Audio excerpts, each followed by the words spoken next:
Welcome back. एक बार फिर आपका क्लास में बहुत बहुत स्वागत है।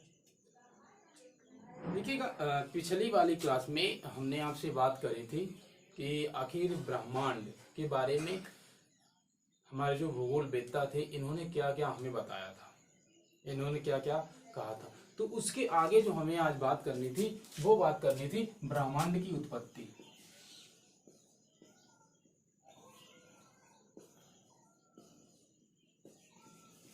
आज जो हमें बात करनी थी ब्रह्मांड की उत्पत्ति। हमने पिछली क्लास में ही आपको थोड़ी सी चर्चा के माध्यम से बताया था कि ब्रह्मांड की जो उत्पत्ति है उसके संदर्भ में बहुत सारे मत दिए गए।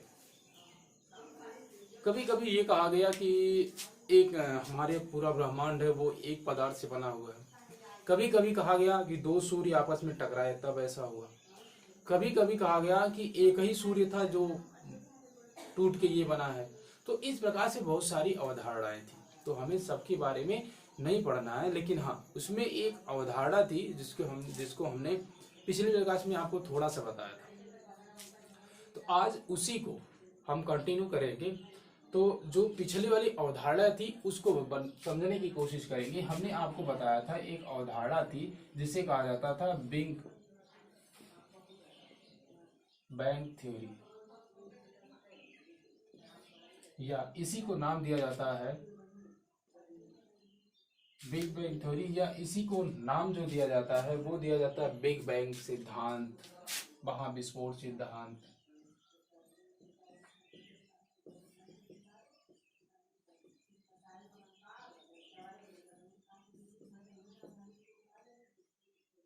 या इसी को नाम दिया जाता है महाविस्फोट का सिद्धांत।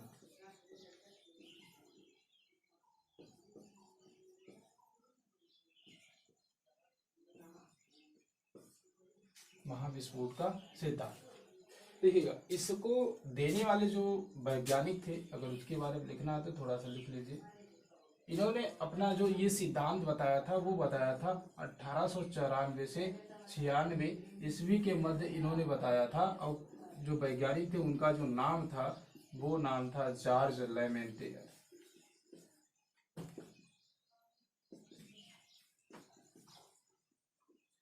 जॉर्ज लेमेंटेरे थे जिन्होंने बिग बैंग या महाविस्फोट के सिद्धांत को हमें बताया था। सॉरी, तो इन्होंने हमसे बताया था अपने इस महाविस्फोट के सिद्धांत में क्या बताया था उस बारे में हमें चर्चा करनी है। अगर हम ये जान लेंगे तो हमारे लिए बहुत आसान हो जाएगा इन चीजों को समझना। देखिएगा, इन्होंने बताया अपने इस बिग बैंग थ्योरी में इन्होंने क्या क्या बताया ये जानिए। इन्होंने कहा कि एक बड़ा सा अग्निवलय था। अब अग्निवलय क्या था? एक बहुत बड़ा पिंड था जो अग्नि से मतलब आग से जल रहा था। अब बात आती है कि अगर किसी भी पिंड या किसी भी पदार्थ में आग लगती है तो वहां जलने के लिए ईंधन होना चाहिए। इसका मतलब जो ये पिंड था इसमें हाइड्रोजन भी होता था, हाइड्रोजन होता था, हीलियम होता था, नाइट्रोजन और भी कार्बन जैसे बहुत सारे पदार्थ थे जो इसमें पहले से थे, जो ईंधन का काम कर रहे थे जलने के लिए। क्योंकि जब भी आग लगेगी तो जलने के लिए ईंधन की आवश्यकता होगी या कोई ऐसा पदार्थ उसमें होना चाहिए जो जल सके। जैसे अगर कोई लकड़ी है, लकड़ी अगर सूखी है तो वो जलेगी। गैस है, अगर सिलेंडर है, अगर गैस है तो गैस जलेगी। अगर उसमें ईंधन ही नहीं है तो वो कभी भी आग का गोला नहीं हो सकता। तो इन्होंने बताया कि ये जो पिंड था ये पहले अग्निवलय था। अब क्या होता है कि अग्निवलय में अचानक से विस्फोट होता है। ये अग्निवलय अचानक से विस्फोट होके कई पिंडों में, अलग अलग प्रकार के पिंडों में टूट जाता है।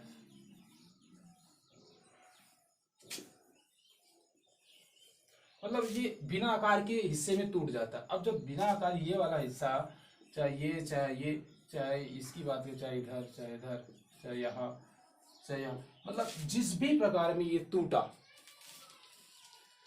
तो एक चीज आप जैसे गांव में करते होंगे, अब तो नहीं करते होंगे, पहले लोग करते थे ऐसा कि हम क्या करते थे, हमें बॉल बनानी होती थी, हम क्या करते बहुत सारी प्लास्टिक लेके आते थे, उसे जलाते थे और जब वो थोड़ा सिकुड़ने लगती थी उसको क्या करते थे, गोल गोल घुमा देते थे। जब गोल गोल घुमा देते थे तो वो एक गेंद की तरह गोला गोला सा हो जाता था और बहुत कड़ा हो जाता था। वैसे ही जब ये विभिन्न आकार में टूटा, तो अब ये अग्निवलय था, और जब ये राउंड करेगा, घूमेगा तेजी से, तो कुछ समय बाद जाने के बाद इसकी जो आकृति होगी वो गोल हो जाएगी। हाँ, ये हो सकता है कि इनका आकार कोई छोटा रहा हो, कोई बड़ा रहा हो, का उससे बड़ा का है, उससे एकदम छोटा सा रहा हो, ये हो सकता है। किसी का घनत्व ज्यादा होगा, किसी का घनत्व बहुत कम होगा, ये हो सकता है। लेकिन जब टूटेगा कोई चीज तो जरूरी नहीं है कि वो गोल गोल ही टूटे। क्योंकि जैसे आप मिट्टी उठा लीजिए, एक मिट्टी का बड़ा सा वो उठा लीजिए, तो कहते हैं गाँव में ढेला कहते हैं, उसे उठाइए और फेंकिए, अगर वो फूट जाएगा तो आप खुद देखेंगे उसमें कुछ हिस्से बड़े होंगे, कुछ उससे छोटे होंगे, कुछ बड़े होंगे, और कुछ बहुत दूरी तक जाएंगे। अगर आप फेंकेंगे उसे बहुत दूरी तक जाएंगे, कुछ आधे रास्ते में ही गिर जाते हैं, कुछ आपके पास ही गिर जाते हैं। वैसे ही ये जो सूर्य था या ये जो अग्निवलय था, अग्निपिंड था, जब ये टूटा तो ये भी घूर्णन कर रहा था। इससे निकलने वाले जो पदार्थ, जो भी पदार्थ थे वो भी घूर्णन कर रहे थे। अब घूर्णन कर रहे थे तो जो जितनी गति से, जितनी बल से दूर गया वो वहां जाके रुक गया। किसके कारण? गुरुत्वाकर्षण बल के कारण। इसका मतलब ये हुआ कि पहले जब ब्रह्मांड की उत्पत्ति हुई तब भी इस ब्रह्मांड में, इस सौर मंडल में, इस पूरे जहान में गुरुत्वाकर्षण जैसे बल का अस्तित्व था, तभी ऐसा हुआ। ठीक, जब ये कोई दूर जाके रुकता है, कोई पास रुकता है, कोई बहुत पास रुकता है, तो वहां फिर गति करते रहते हैं, और गति करने की वजह से इनकी आकृति थोड़ी गोल हो जाती है। अब आकृति गोल हो गई तो क्या यही रूप ले लेंगे? नहीं, ऐसा भी हुआ कि कभी कभी ये दोनों पास वाले थे जो ये आपस में भी टकराते रहे, क्योंकि ये पूरे तरीके से स्वतंत्र हो चुके थे। इनमें कोई बल, गुरुत्वाकर्षण था सिर्फ रोकने के लिए, लड़ने के लिए, बचाने के लिए नहीं था। जैसे हमारे क्षुद्रग्रह आज भी लड़के टूट जाते हैं, वैसे ही हालत थी इनकी।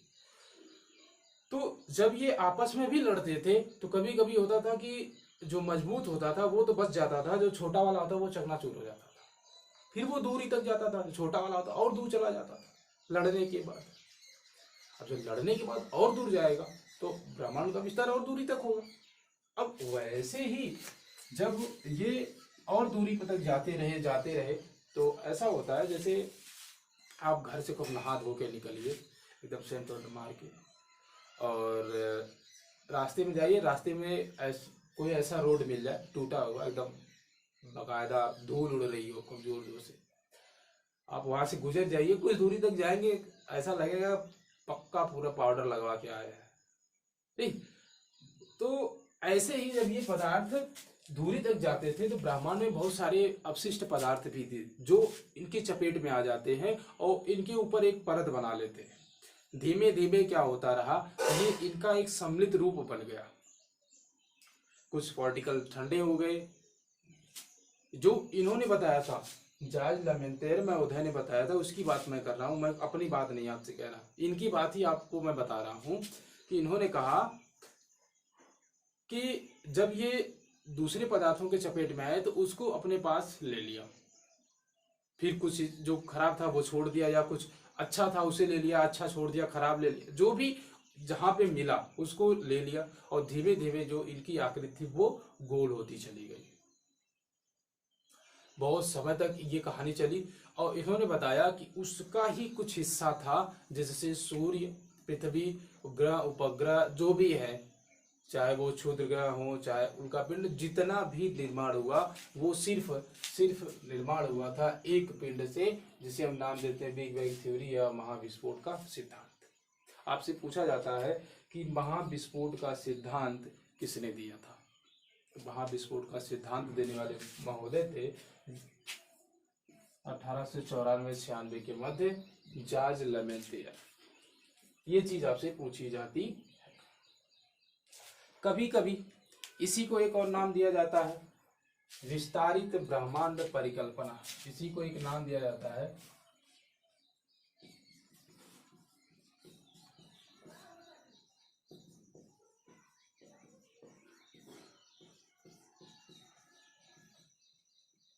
विस्तारित ब्रह्मांड परिकल्पना। मतलब ये जो सिद्धांत, चाहे बिग बैंग थ्योरी कहें, चाहे बिग बैंग सिद्धांत कहें, चाहे महाविस्फोट का सिद्धांत कहें, ये सब एक ही नाम है ब्रह्मांड की उत्पत्ति के। ठीक। तो इन्होंने इस तरीके से अपने इस सिद्धांत का वर्णन किया और ये सिद्धांत सर्वोपरि इसी को सही माना जाता है कि हाँ ऐसा ही कुछ हुआ होगा। एग्जैक्ट किसी को नहीं पता है, लेकिन ऐसा ही हुआ होगा ये मान के हम चलते हैं, उसी पे हम अध्ययन करते हैं। इतनी बात क्लियर हो गई होगी आपको। अब जो हमें आगे बात करनी है इससे ही संबंधित है थ्योरी के आगे। कल हमने आपसे बात करी थी आकाशगंगा के बारे में। आकाशगंगा क्या होती है वो अब जान लीजिए कि आकाशगंगा क्या होती है।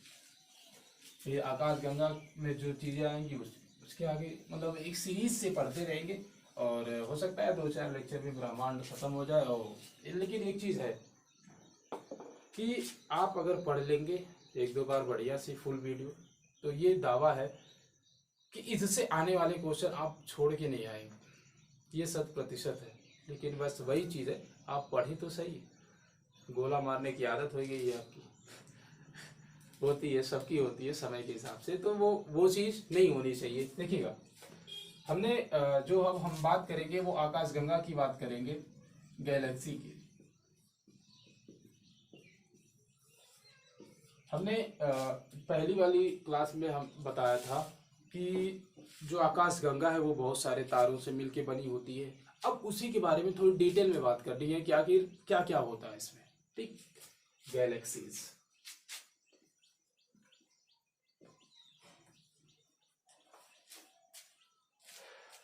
अगर हम एक लाइन में चीजों को समझें तो ये कहेंगे कि जो भी आकाशगंगा है वो तारों का एक विशाल पुंज होता है। विशाल पुंज का मतलब उसमें एक आकाशगंगा में लगभग अरबों तारे होते हैं। एक आकाशगंगा में अरबों तारे होते हैं। अब ये सोच लीजिए कि अरब तारे हैं और एक तारा हमारा है जिसका नाम है सूर्य। उस एक तारे के अंतर्गत हमारी आती है पृथ्वी। मतलब हम आज तक सिर्फ पृथ्वी के बारे में ही थोड़ा बहुत जान पाए हैं, वो भी बहुत ज्यादा नहीं जान पाए हैं। जो 8 उपग्रह हैं या ग्रह हैं उनके बारे में थोड़ी बहुत जानकारी है, बहुत ज्यादा नहीं है। तो सोचिएगा अगर यहाँ अरबों तारे हैं तो कितनी बड़ी श्रृंखला होगी। उसको इंसान चाहे विज्ञान हो, पढ़ने में तो जमाना लग जाएगा, कई पीढ़ियां खत्म हो चुकी है, हो भी जाएगी। और इस ब्रह्मांड के अस्तित्व का पता लगाना इतना आसान नहीं है। तो एक चीज आपकी क्लियर हुई कि आकाशगंगा में अरबों तारा का भंडार पाया जाता है और इन अरब तारे में हमारा एक सूर्य भी सम्मिलित है। और जिस आकाशगंगा में हम रहते हैं उसका जो नाम है वो है दुग्ध मेखला।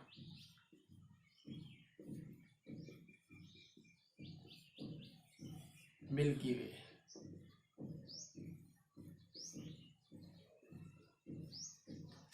जो हमारी आकाशगंगा का नाम है जिसमें सूर्य पृथ्वी है उसका नाम है दुग्ध मेखला। अच्छा, इतनी बात क्लियर हुई। अब हम ये जान लेते हैं कि जो आकाशगंगा है वो कितने प्रकार की होती है। और अभी आपको समझ में आ जाएगा कि आखिर जो हमारी आकाशगंगा वो किस प्रकार की है। देखिएगा आकाशगंगा को अगर बांटा जाए तो ये 3 प्रकार की होती है। कौन कौन सी 3 प्रकार की होती है देख लीजिए। एक होती है दीर्घवृत्तीय। पहली अगर बात करें तो दीर्घवृत्तीय या इसे ही जो नाम देते हैं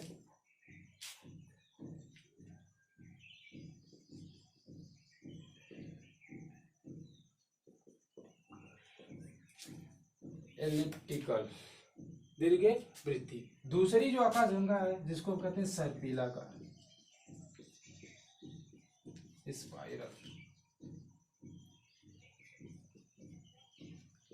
स्पाइरल। अगली जो आकाशगंगा है वो होती है अनियमित, इनरेगुलर।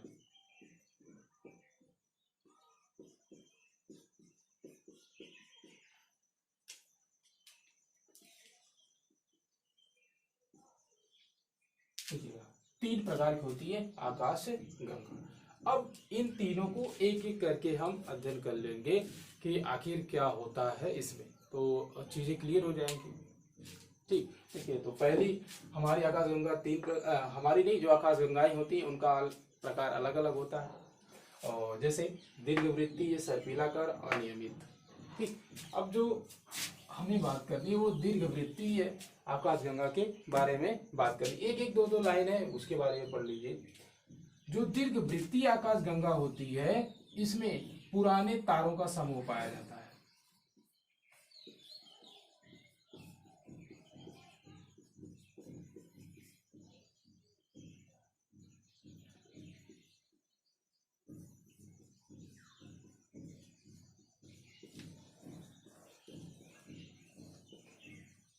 अब पुराने तारों का समूह का मतलब जैसे देखिएगा, तारे की भी एक आयु होती है कि वो किशोरावस्था में है, वो प्रौढ़ावस्था में है, वो वृद्धावस्था में, इस प्रकार की अवस्थाएं भी होती है तारे की। जैसे इंसानों में होता है कि अभी वो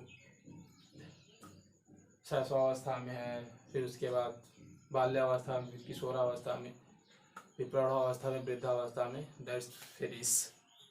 वैसे ही कोई भी चीज होती है, एक बार नई होती है, पुरानी होती है, वैसे ही जो तारे होते हैं उनमें भी इस तरीके की चीजें पाई जाती है। जो पुराने तारों का मतलब ये हो गया कि जो अब खत्म होने वाले हैं, जिनकी आयु अब खत्म है, वो होते हैं पुराने तारे। तो दीर्घवृत्तीय आकाशगंगा में पुराने तारों का समूह पाया जाता है। ये हमने डिवाइड किया, मतलब हमारे वैज्ञानिकों ने इस चीज को बताया। ठीक, ये चीज हो गई। और इसमें नवीन तारों का निर्माण नहीं होता है, लिख लीजिएगा। और इसमें एक अगला है, इसमें नवीन तारों का मतलब नए तारों का निर्माण नहीं होता है।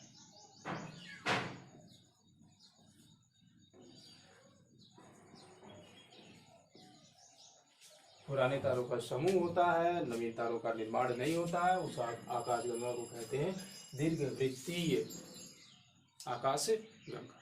तो ये चीज हो गई एक के बारे में। जो दूसरा हमने बताया था वो बताया था सर्पिलाकार।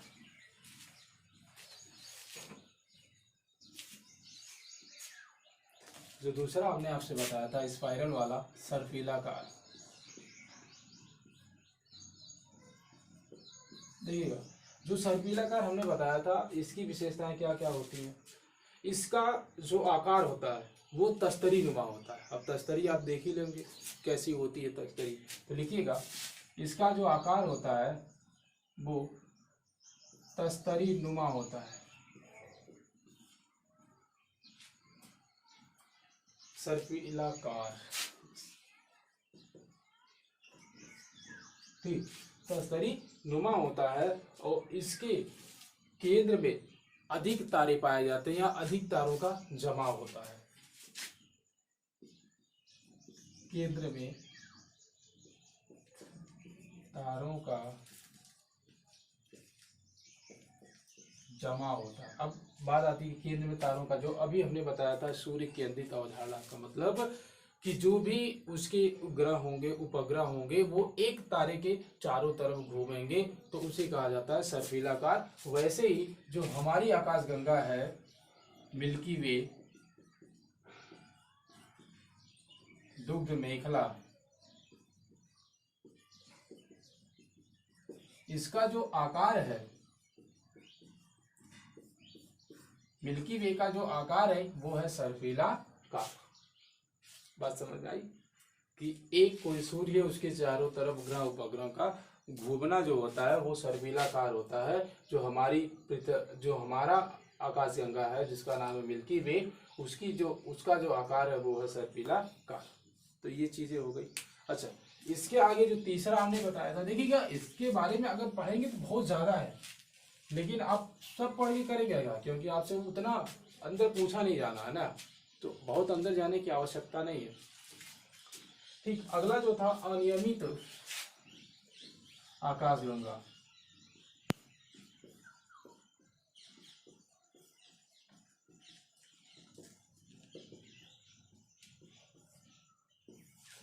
अनियमित आकाशगंगा, देखिएगा अनियमित आकाशगंगा में क्या होता है, ये नए तारों द्वारा निर्मित होती है।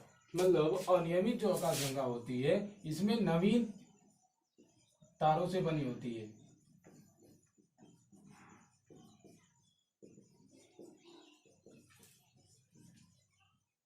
नवीन तारों से बनी होती है। और जो हमारा ब्रह्मांड है इसका जो 10वां हिस्सा होता है, कोई भी ब्रह्मांड हो, कोई भी आकाशगंगा हो, उसका जो 10वां हिस्सा होता है वो अनियमित होता है।